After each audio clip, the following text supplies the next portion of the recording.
E aí pessoal, tudo bem com vocês? Sejam mais uma vez bem-vindos e bem-vindas aqui no Renologia. Eu sou o professor Tiago Renó e hoje a gente vai dar continuidade à nossa análise das edições anteriores do Enem.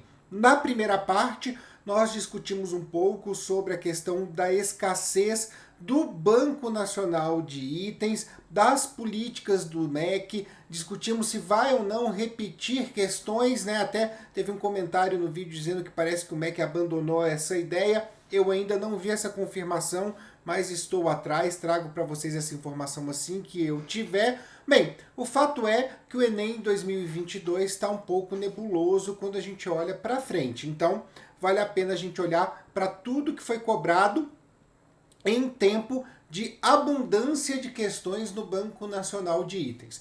Por esse motivo, a nossa análise aborda os Enems de 2013 a 2019, deixando 2020 e 2021, que já sofreu, né, ambos os anos sofreram dessa escassez, um pouquinho de lado.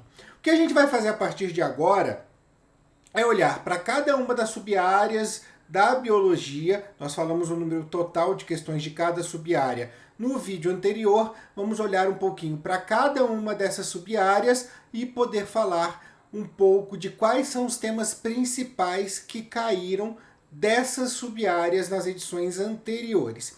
Isso vai acontecer agora nesse vídeo, que é a segunda parte da análise, e vai acontecer também na parte 3. E na parte 3 nós também teremos o cronograma de lives que acontecem a partir de agosto, para que você possa se preparar. A gente vai revisar os principais temas da biologia do Enem, para que você possa fazer a prova com tranquilidade, beleza? Bem, vamos começar então com as questões de fisiologia. Nós tivemos um bom número de questões de fisiologia nos últimos anos, mais de 20 questões, e os temas principais cobrados, o primeiro foi sistema cardiovascular e transporte de substâncias, principalmente oxigênio. Nós também tivemos uma boa quantidade de questões sobre os sentidos, principalmente a visão, fazendo ligação ainda da visão com a questão da vitamina A e com os lipídios carotenoides. Também tivemos uma boa quantidade de questões sobre sistema endócrino, e aí pode pegar qualquer hormônio e qualquer glândula, inclusive já puxando itens do metabolismo, o que acontece quando a gente fala do pâncreas e da glicemia. E também tivemos uma boa quantidade de questões aí sobre a excreção. Então, são temas que valem a pena a gente olhar quando falar de fisiologia. Excreção, sistema cardiovascular e transporte, sistema endócrino e os sentidos, principalmente pegando como base o sentido da visão. Passando para genética, e aí tem uma coisa bastante interessante, né? Quando a gente pensa em genética, parece que a primeira coisa que vai cair, aquilo que mais vai ser pedido, são as leis de Mendel. E não é bem assim, não. A gente tem aí uma grande quantidade de questões de alterações gênicas, falando de mutação, de deleção. Essas alterações podem ser tanto gênicas, né, pensando em genes, quanto alterações cromossomais.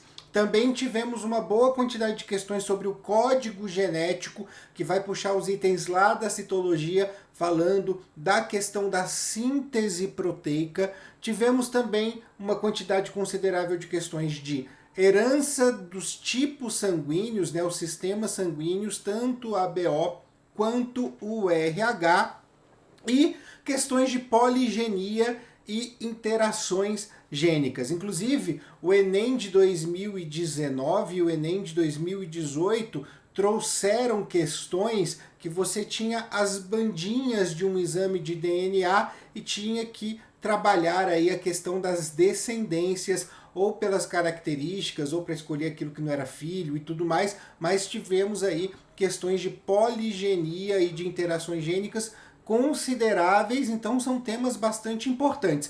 Agora, é claro que para a gente poder entender tanto a herança dos sistemas sanguíneos, quanto as interações gênicas, quanto poligenia e tudo mais, a gente tem que passar pelas leis de Mendel, isso é uma obrigação. Então, de certa forma, quando a gente cobra esses temas, né, caíram inclusive heredogramas para serem avaliados, herança sexual.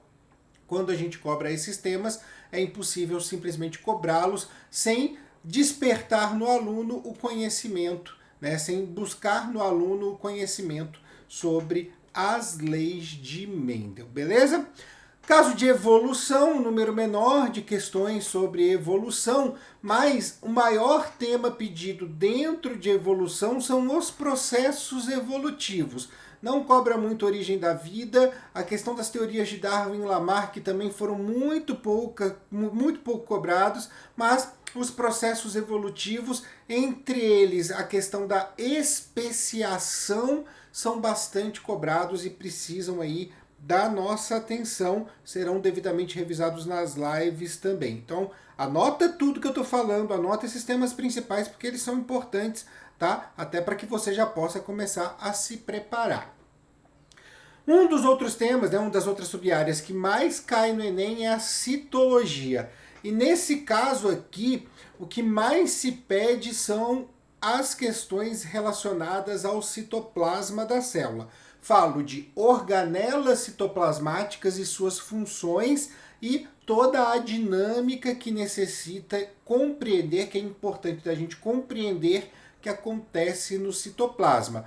Tanto entre as organelas, quanto as manifestações macro daquilo que acontece no citoplasma. Não entendeu? Quando eu falo, por exemplo, do desaparecimento da cauda do girino, eu estou falando de uma situação que acontece nos lisossomos das células. A questão micro é a questão dos lisossomos, deles simplesmente se romperem para poder causar a morte celular. Mas a questão macro é o desaparecimento da cauda de girino. Então, essas consequências de ações que acontecem no citoplasma com o organismo como um todo são bastante peculiares, são bastante pedidas, né? E podem ter aí um ponto de atenção para a gente poder estudar, fundamental.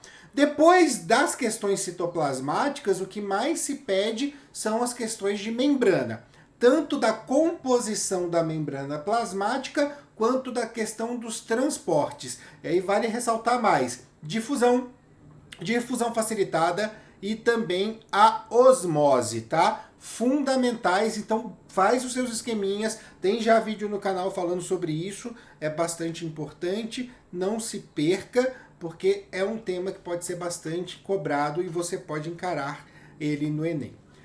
Outra sub-área, e aí é uma sub-área que eu disse que ela fica num ponto meio parado no sistema, né? Porque ela fala tanto de sistemas de saúde, mas quanto ela fala de parasitoses, e aí a gente pode falar de vírus, bactérias, de protozoários, de vermes, e aí exige um conceito tanto da classificação de seres vivos, quanto também de zoologia, tá? Então, o Enem chama isso de temas de saúde, né? Dentro da biologia isso tem mais especificações, mas vamos utilizar a questão do Enem, né? A chamar de saúde. O que mais cai nisso, ou é vírus ou é vacina e soro, tá? Essas duas questões, desenvolvimento de vacina e soro, e parasitoses, tá? Parasitoses, aí a gente pode falar de protozoários, de vírus e de vermes, principalmente, tá? Esses 3 tipos de doença.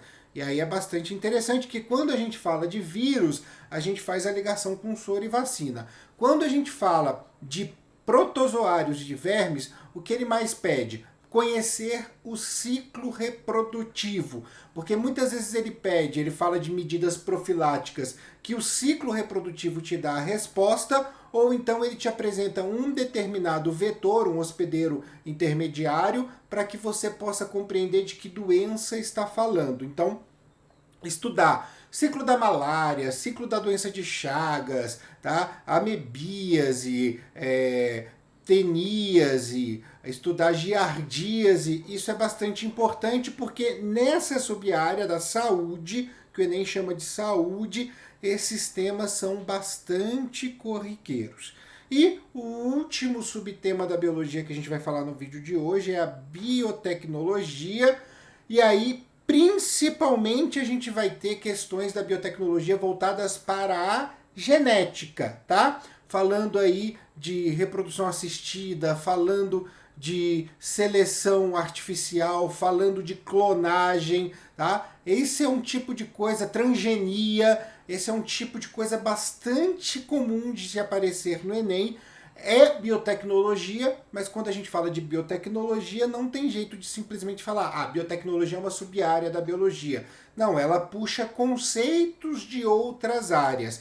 Então, fundamental estudar principalmente os processos biotecnológicos da engenharia genética, porque esses são bastante comuns, tá bom? Então, ó, veja, reveja esse vídeo, anote as principais dicas que eu falei, que na parte 3 a gente vai concluir, principalmente porque eu deixei para a parte 3 o tema mais pesado da biologia, que é ecologia. É aquilo que mais cai no Enem, despenca no Enem, é algo muito comum, tá bom? Então, fica atento para a parte 3, ela sai logo, logo, tá bom? Eu vou ficando por aqui, deixo as nossas redes sociais, o @renologia no Twitter, TikTok e também no Instagram. O nosso podcast, eu dou a dica aqui, toda segunda-feira sai, o Articulando no Spotify, no Google Podcast e também aqui no YouTube. Eu deixo por fim meu grande beijo a todos e a todas. Até a próxima!